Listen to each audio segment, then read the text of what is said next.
में सब लोग आ सकते हैं उस पिक्चर्स लेके, हाँ साउथ में आके प्रमोट करके डब करके सब एक्टर्स।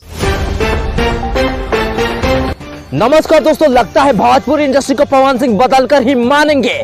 जी हाँ दोस्तों, अभी कुछ दिन पहले पवन सिंह का एक पुराना फिल्म का शूटिंग का फोटो खूब तेजी से वायरल हो रहा है, जिसमें वो बिना कपड़े के अपनी जबरदस्त बॉडी में नजर आ रहे हैं। जी हाँ दोस्तों, जब से पावर स्टार पवन सिंह का यह फोटो वायरल हुआ है, तब से भोजपुरी इंडस्ट्री के साथ साथ साउथ इंडस्ट्री में भी इसके चर्चे होने शुरू हो गए हैं। पावर स्टार पवन सिंह के चाहने वाले फैंस पवन सिंह के इस फोटो को खूब लाइक कर रहे हैं और कमेंट कर रहे हैं कि इस लुक को देख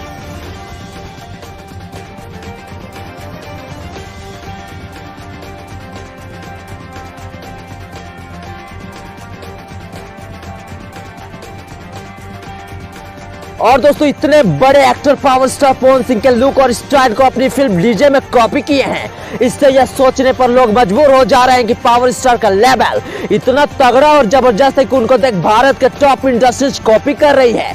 दोस्तों, आपको बता दें कि इस बात की चर्चा भोजपुरी इंडस्ट्री में जमकर हो रही है और इस फोटो का वायरल होने के बाद खूब खबरें यह निकल कर आ रही है कि हो सकता है आने वाले कुछ दिन में भोजपुरी के king power star Pawan Singh south में अल्लू अर्जुन के साथ नजर आए। खैर, आपकी क्या राय इन दोनों स्टारों के लिए कमेंट करके जरूर बताइए।